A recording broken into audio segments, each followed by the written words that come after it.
नमस्कार, आप देख रहे हैं उत्तराखंड का बुलेटिन और मैं हूं आपके साथ स्मिता सिंह। बुलेटिन की शुरुआत करते हैं बड़ी खबरों के साथ। मुख्यमंत्री की सुरक्षा में तैनात जवान प्रमोद रावत, जो कि मूल रूप से कपोलस्यू पट्टी के अग्रोरा गांव का रहने वाले हैं और उनकी आत्महत्या किए जाने की घटना से ग्रामीण हतप्रत है। और वहीं मृतक के शोक में अग्रोरा बाजार के व्यापारियों ने आज अपनी दुकानें बंद रखी और जानकारी देते हुए कांग्रेस के प्रदेश सचिव एवं स्थानीय ग्रामीण दीपक असवाल ने बताया कि मृतक जवान के पार्थिव शरीर को गांव लाया जा रहा है और जहां उनके पैतृक घाट ज्वालपा में जवान का अंतिम संस्कार किया जाएगा। और बताया गया कि कमांडो प्रमोद रावत ने ऐसा कदम क्यों उठाया, किसी की समझ में नहीं आ पा रहा है और घटना के बाद से क्षेत्र में मातम पसरा हुआ है।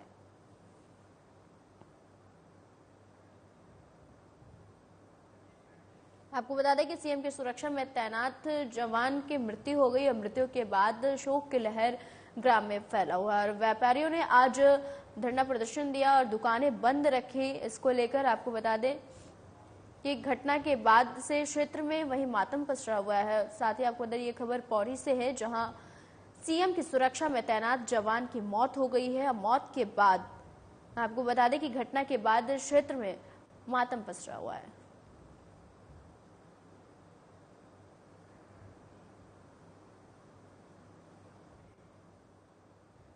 जमीनों के सर्किल रेट कम किए जाने पर बीजेपी के वरिष्ठ नेता राम मेहरोत्रा ने सीएम पुष्कर सिंह धामी का आभार व्यक्त किया और साथ ही उम्मीद जताई है कि भविष्य में भी वे जन समस्याओं का निवारण कर काशीपुर ही नहीं बल्कि पूरे उत्तराखंड वासियों की मदद करते रहेंगे। और राम मेहरोत्रा ने बताया कि उत्तराखंड प्रशासन से प्राप्त जिलाधिकारी द्वारा संशोधित सर्किल रेट लिस्ट जारी कर दी गई है, जिसमें कई वार्डों के सर्किल रेट काफी कम कर दिए गए हैं और इसके लिए वे सीएम पुष्कर सिंह धामी के आभारी हैं। आपको बता दें कि सीएम का आभार व्यक्त करते हुए बीजेपी के वरिष्ठ नेता राम मेहरोत्रा ने आभार व्यक्त किया और सर्किल रेट कम किए जाने पर भी आभार व्यक्त किया। आपको बता दें बीजेपी के वरिष्ठ नेता ने वहीं राम मेहरोत्रा ने सीएम पुष्कर सिंह धामी का आभार व्यक्त किया और सर्किल रेट कम किए जाने को लेकर आभार व्यक्त किए हैं। आपको बता दें कि बीजेपी के वरिष्ठ नेता राम मेहरोत्रा ने आभार व्यक्त करते हुए पुष्कर सिंह धामी को सर्किल रेट कम किए जाने को लेकर आभार व्यक्त किए हैं पुष्कर सिंह धामी का।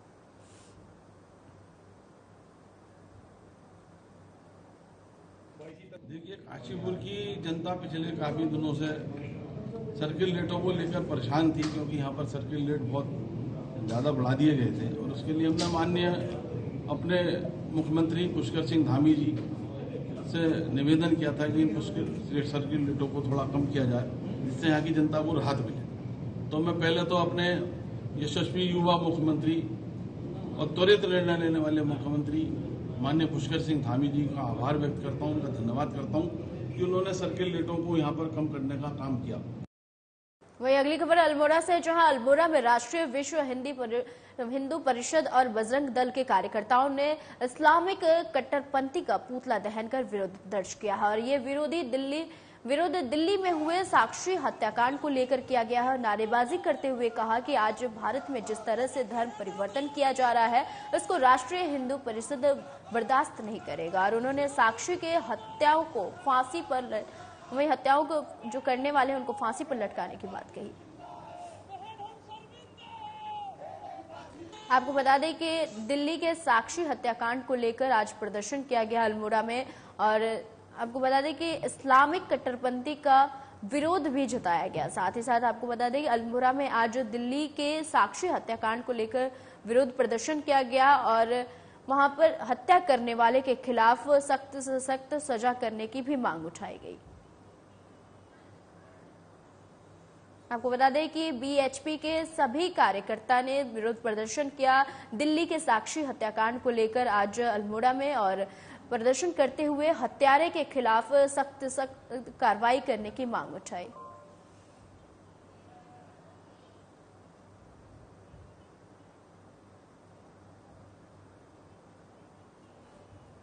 आपको बता दें कि अल्मोड़ा से खबर है, जहां दिल्ली के साक्षी कांड को लेकर जो है आज विरोध प्रदर्शन किया गया और हिंदू परिषद के लोग जो है यानी कि बजरंग दल के लोग हत्याकांड को लेकर विरोध प्रदर्शन करते रहे और विरोध प्रदर्शन करने के दौरान ही हत्यारे के खिलाफ सख्त से सख्त कार्रवाई करने के निर्देश और मांग भी उठाए हैं।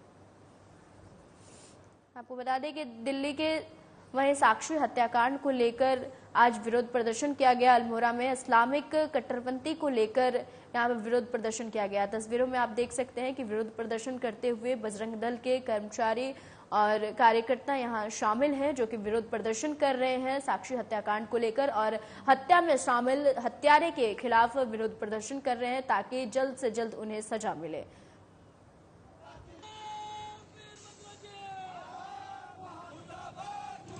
हिंदू परिषद राष्ट्रीय बजरंग दल द्वारा जो इस्लामिक कट्टरपंथी जो सोची समझी साजिश के तहत जो भारत को एक दीमक की तरह अंदर ही अंदर जो है खोखला करते जा रहे हैं।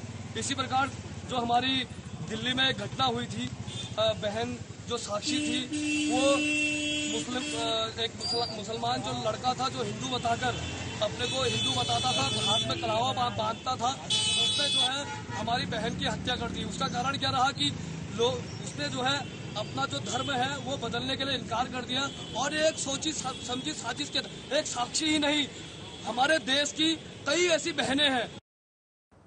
लोकसभा चुनाव 2024 के लिए उत्तराखंड बीजेपी की ओर से रणनीति बनाई गई है और कांग्रेस और अन्य दलों के प्रत्याशियों को आगामी लोकसभा चुनाव में मात देने के लिए एक नया प्लान बीजेपी ने बनाया है और वोटरों को लुभाने के लिए बीजेपी की ओर से महाजनसंपर्क अभियान की तैयारी की जा रही है और इस अभियान के तहत हर लोकसभा क्षेत्र में 1.25 लाख लोगों के घर पहुंचकर संपर्क किया जाएगा और वहीं पार्टी के ओर से जारी नंबर पर मिस कॉल कराई जाएगी और जिन 1000 विशिष्ट लोगों से संवाद कर समर्थन लिया जाएगा और उन्हें बाद में पीएम मोदी की ओर से धन्यवाद पत्र भेजे जाएंगे।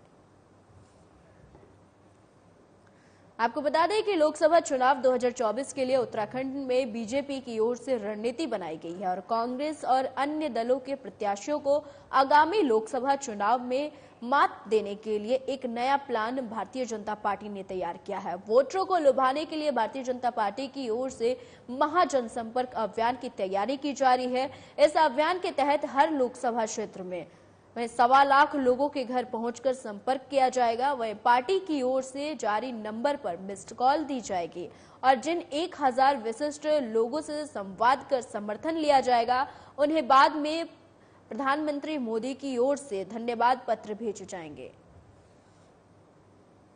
आपको बता दें कि लोकसभा चुनाव 2024 को लेकर बीजेपी जो है रणनीति बना रही है और महाजनसंपर्क अभियान की तैयारी कर दी है तेजी से और लोकसभा क्षेत्र में वहीं 1000 विशिष्ट लोगों से संवाद कर समर्थन लिया जाएगा।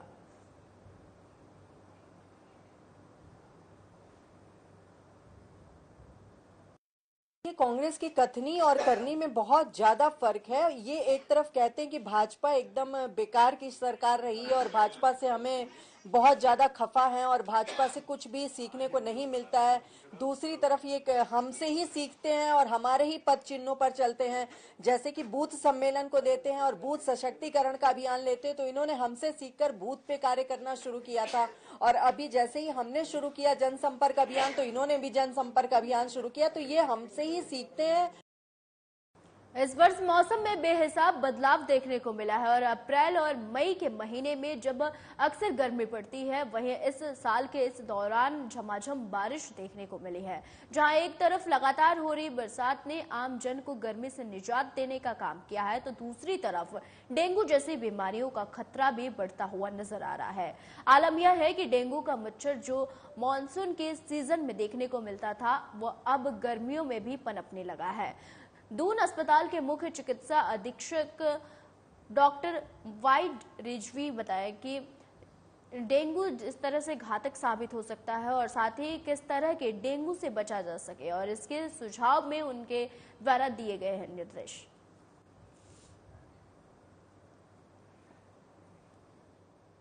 आपको बता दें कि इस वर्ष मौसम में बेहिसाब बदलाव देखने को मिला। जहां अप्रैल और मई के महीने में जब अक्सर गर्मी पड़ती है तो वहीं इस साल के इस दौर मौसम में झमाझम बारिश देखने को मिली, जहां एक तरफ लगातार हो रही बरसात ने आम जन को गर्मी से निजात देने का काम किया है, तो दूसरी तरफ डेंगू जैसी बीमारियों का खतरा भी बढ़ता हुआ नजर आ रहा है। आलम यह है कि डेंगू का मच्छर जो भी मानसून के सीजन में देखने को मिलता था, अब वह गर्मियों के भी मौसम में पनपने लगा है। दून अस्पताल के मुख्य चिकित्सा अधीक्षक डॉक्टर वाई रिजवी ने बताया कि किस तरह से डेंगू घातक साबित हो सकता है और साथ ही किस तरह से डेंगू से बचा जा सकता है।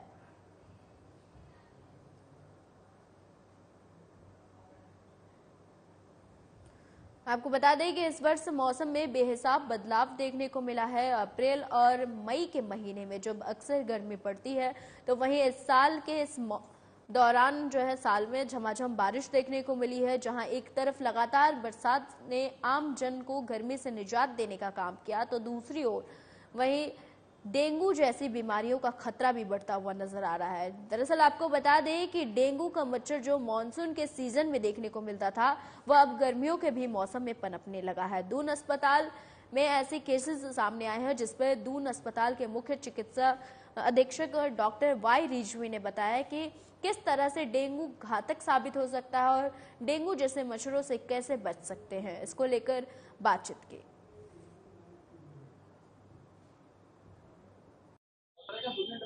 डेंगू जो है वो ऐसी बीमारी है जो हर साल अपना रूप बदलती है और इसके अंदर जो समस्या आती है वो आती है डेंगू हेमरेजिक फीवर्स की, जिसके अंदर प्लेटलेट बहुत तेजी से कम होते हैं और फिर जान का खतरा बनता है।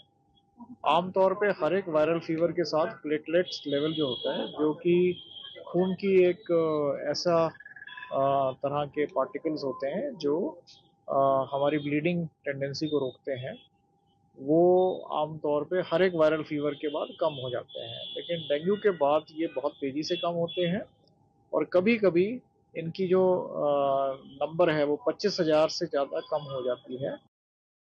उत्तराखंड डिप्लोमा इंजीनियर महासंघ के बैनर तले सैकड़ों की संख्या में डिप्लोमा इंजीनियरों ने अपनी समस्याओं को लेकर सचिवालय का कूच किया और इससे पहले प्रदर्शनकारी परेड ग्राउंड में एकत्रित हुए और इसके बाद जुलूस के शक्ल में पैदल मार्च निकालते हुए लैंसडाउन चौक, कनक चौक से होते हुए सचिवालय की ओर बढ़े। लेकिन पुलिस ने प्रदर्शनकारियों को सचिवालय से पहले ही बैरिकेडिंग लगाकर रोक दिया। रोके जाने से नाराज डिप्लोमा इंजीनियर सड़क पर ही धरने पर बैठ गए और सरकार के खिलाफ जोरदार नारेबाजी करने लगे। और इस दौरान उत्तराखंड डिप्लोमा इंजीनियर्स महासंघ के प्रदेश अध्यक्ष एस चौहान ने कहा कि समस्या समाधान समिति की अध्यक्षता और मुख्य सचिव की अध्यक्षता में एक समझौता वार्ता संपन्न हुई थी, लेकिन अभी तक उनकी समस्याओं का क्रियान्वयन नहीं हो पाया है। उन्होंने यह भी बताया कि कई विभागों में कार्यरत समूह वहीं अभियंताओं के अनुसार भत्ता अनुमेय किए जाने से संबंधित शासनादेश अभी तक निर्गत नहीं किया गया है और जिससे डिप्लोमा इंजीनियरों में व्याप्त आक्रोश है। आपको बता दें कि उत्तराखंड में डिप्लोमा इंजीनियर्स महासंघ के बैनर तले सैकड़ों की संख्या में डिप्लोमा इंजीनियरों ने अपनी समस्याओं को लेकर सचिवालय का कूच किया और इससे पहले प्रदर्शनकारी परेड ग्राउंड में एकत्रित हुए। इसके बाद जुलूस की शक्ल में पैदल मार्च निकालते हुए लैंसडाउन चौक, कनक चौक से होते हुए सचिवालय की ओर बढ़े। लेकिन पुलिस ने प्रदर्शनकारियों को सचिवालय से पहले ही बैरिकेडिंग लगाकर रोक दिया। रोके जाने से वहीं नाराज डिप्लोमा इंजीनियर सड़क पर ही धरने देने बैठ गए और सरकार के खिलाफ जोरदार नारेबाजी करने लगे। नारेबाजी करते हुए इस दौरान उत्तराखंड डिप्लोमा इंजीनियर्स महासंघ के प्रदेश अध्यक्ष एस चौहान ने बताया कि समस्या समाधान समिति की अध्यक्षता और मुख्य सचिव की अध्यक्षता में एक समझौता वार्ता संपन्न हुई थी, लेकिन अभी तक उनकी समस्याओं का क्रियान्वयन नहीं हो पाया है। आपको बता दें कि उत्तराखंड डिप्लोमा इंजीनियर महासंघ के बैनर तले सैकड़ों की संख्या में डिप्लोमा इंजीनियरों ने अपनी समस्याओं को लेकर सचिवालय का कूच किया और इससे पहले प्रदर्शनकारी परेड ग्राउंड में एकत्रित हुए। उसके बाद जुलूस की शक्ल में पैदल मार्च निकालते हुए लैंसडाउन चौक, कनक चौक से होते हुए सचिवालय की ओर बढ़े।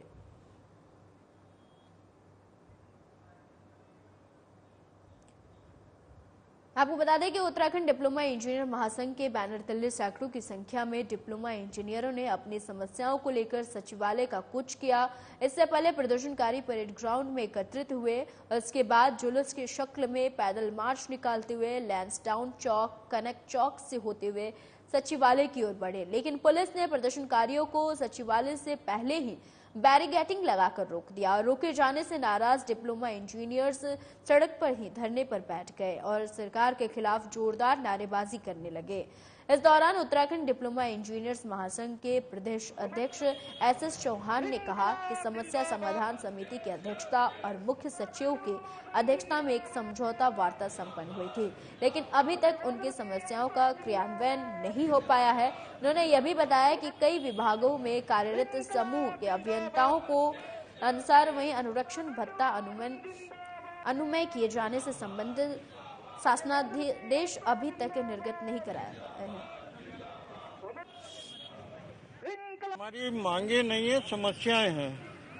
हमारे जो समझौते उत्तराखंड शासन के साथ मुख्य सचिव के स्तर से और माननीय वित्त मंत्री जी के स्तर से 2013, 2015, 2018 में हो चुके हैं, उनका अनुपालन इस शासन में बैठे हुए अधिकारियों द्वारा अभी तक नहीं किया जा रहा है। वर्ष 2013 में शासन के साथ समझौता हुआ था कि कनिष्ठ अभियंताओं को मोटरसाइकिल अनुरक्षण भत्ता के रूप में मिलने वाला 1200 रुपया बढ़ाया जाएगा। मुख्यमंत्री पुष्कर सिंह धामी एक दिवसीय हल्द्वानी दौरे पर पहुंचे, जहां मुख्यमंत्री पुष्कर सिंह धामी गोलापार स्थित सर्किट हाउस पहुंचे और हेलीपैड पर भाजपा कार्यकर्ताओं ने उनका जोरदार स्वागत किया और उसके बाद मुख्यमंत्री का काफिला सर्किट हाउस के लिए निकला। इस दौरान मुख्यमंत्री पुष्कर सिंह धामी सर्किट हाउस की सीढ़ियों पर चढ़ते हुए वह लोगों का अभिवादन स्वीकार कर रहे थे। इस दौरान मुख्यमंत्री पुष्कर सिंह धामी अचानक सीढ़ियों से टकरा गए और इस दौरान सीएम गिरते गिरते बचे। गनीमत यह रही कि कहीं के उनके सुरक्षा में चल रहे एसओजी कर्मी ने तुरंत उनको संभाल लिया और गनीमत यह रही कि मुख्यमंत्री को किसी भी तरह की चोट नहीं आई है और मुख्यमंत्री का सीढ़ियों से टकराने का वीडियो सोशल मीडिया पर जमकर वायरल होने लगा।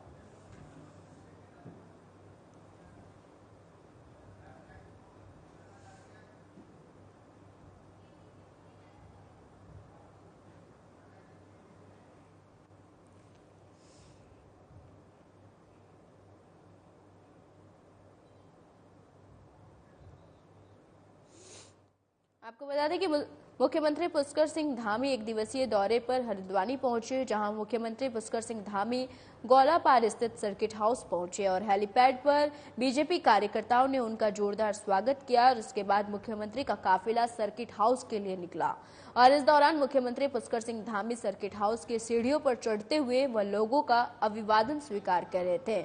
इस दौरान मुख्यमंत्री पुष्कर सिंह धामी अचानक सीढ़ियों से टकरा गए और इस दौरान सीएम गिरते गिरते बचे और गनीमत रही कि कहीं के वहीं उनके सुरक्षा में चल रहे एसओजी कर्मी ने तुरंत उनको संभाल लिया और गनीमत रही कि मुख्यमंत्री को किसी भी तरह का कोई चोट नहीं पहुंची, हानि नहीं हुई और मुख्यमंत्री का सीढ़ियों से टकराने का वीडियो सोशल मीडिया पर वायरल हो रहा है। आपको बता दें कि एक दिवसीय हल्द्वानी दौरे पर सीएम पुष्कर सिंह धामी पहुंचे, जहां सीएम पुष्कर सिंह धामी गिरते गिरते बाल बाल बचे। आपको बता दें वहां मौजूद उनके सुरक्षा में तैनात एसओजी उन्हें संभाल लिए और जिस वजह से वह नहीं गिरे। आपको बता दें कि यह गिरने का वीडियो सोशल मीडिया पर जमकर वायरल हो रहा है।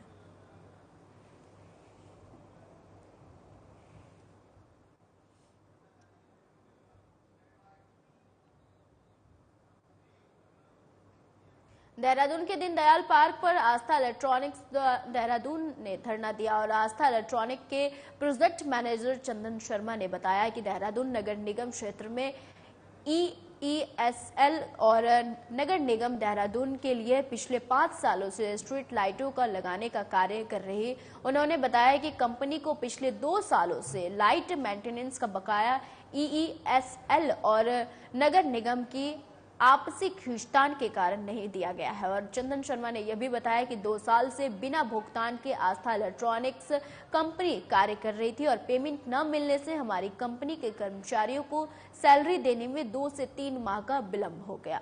और अब हालात यह हो गई है कि हमारी कंपनी अपने कर्मचारियों को सैलरी नहीं दे सकती है और आगे मेंटेनेंस का कार्य नहीं कर सकती है। उन्होंने यह भी बताया कि हम यहां इसलिए एकत्रित हुए हैं ताकि नगर आयुक्त और EESL कंपनी की तरफ से वहीं हमारी बात पहुंचे और हम सभी कर्मचारियों को आर्थिक और मानसिक रूप से प्रताड़ित न किया जाए।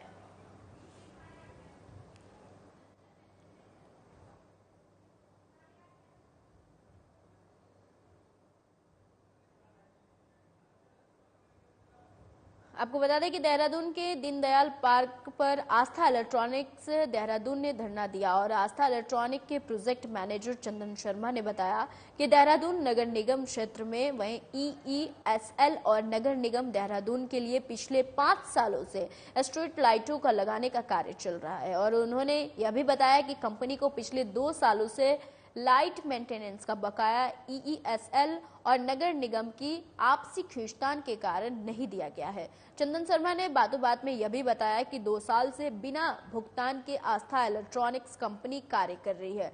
पेमेंट न मिलने से हमारी कंपनी के कर्मचारियों को सैलरी देने में 2 से 3 माह का विलंब भी करती है और अब हालात यह हो गई है कि हमारी कंपनी अपने कर्मचारियों को सैलरी नहीं दे सकती है।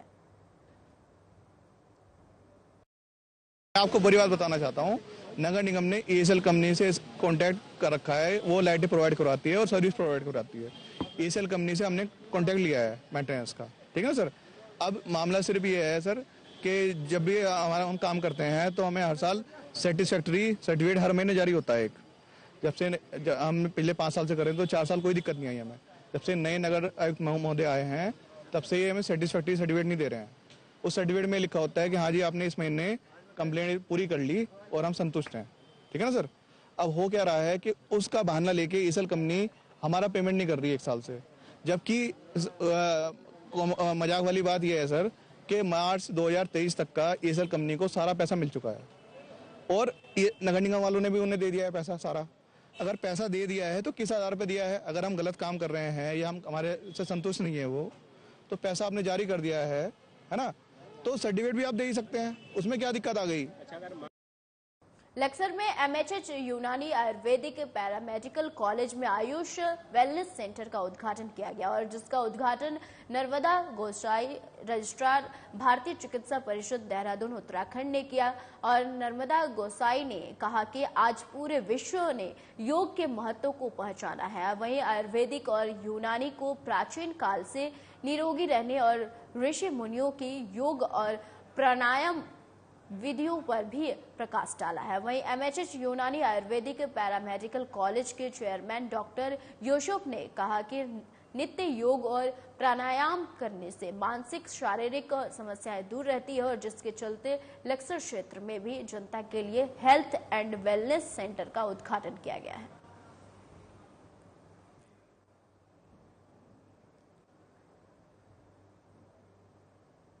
तो पत्रकार महोदय का मेरी तरफ से बहुत बहुत शुक्रिया और आप लोगों ने अपना कीमती वक्त निकाला। आज हमने लक्सर क्षेत्र में हाजी मंगता हसन यूनानी आयुर्वेदिक पैरामेडिकल कॉलेज में HMH यानी कि हाजी मंगता हसन वेलनेस सेंटर के नाम से शुरू किया है। इसमें हम हिजामा थेरेपी और पंचकर्मा थेरेपी और इसमें होम्योपैथिक डॉक्टर भी यहाँ पे बैठेंगे, जिससे हम पूरा आयुष का एक छत के नीचे सारी पैथी होती है, यानी आयुष को हम पूरा करने की कोशिश कर रहे हैं, जिससे यहाँ क्षेत्र की जनता को आयुष का पूरा लाभ मिल सके। देखिए, जो हमारे ये पैरामेडिकल कोर्सेज चल रहे हैं इन क्षेत्रों में, इसमें पंचकर्मा है, योग और प्राकृतिक चिकित्सा है। विशेष करके जो है पंचकर्म में जो थेरेपी होती है, जो भी चिकित्सा विधियां हैं, उनको इन वेलनेस सेंटर में संचालित किया जाएगा। और मैं सोचती हूँ कि जो हमारी प्राचीन चिकित्सा पद्धति है, इसको आगे बढ़ाने का काम ये वेलनेस सेंटर कर रहे हैं और ये बहुत अच्छा प्रयास है हाजी ममता हसन कॉलेज के डायरेक्टर यूसुफ जी के द्वारा। मैं सोचती हूँ आगे हॉस्पिटल के लिए निर्माण कार्य के लिए लगाया जाए। उनका कहना यह था कि हमें राज्य सरकार की तरफ से कोई पैसा नहीं मिल पा रहा है और ये सेंट्रल गवर्नमेंट की तरफ से पैसा मिला है और चाहिए हमें 45 करोड़ रुपया और मिला है 4.5 करोड़ रुपया। तो बताइए इसमें 45 करोड़ और 4.5 करोड़ को कहाँ इस्तेमाल किया जाए।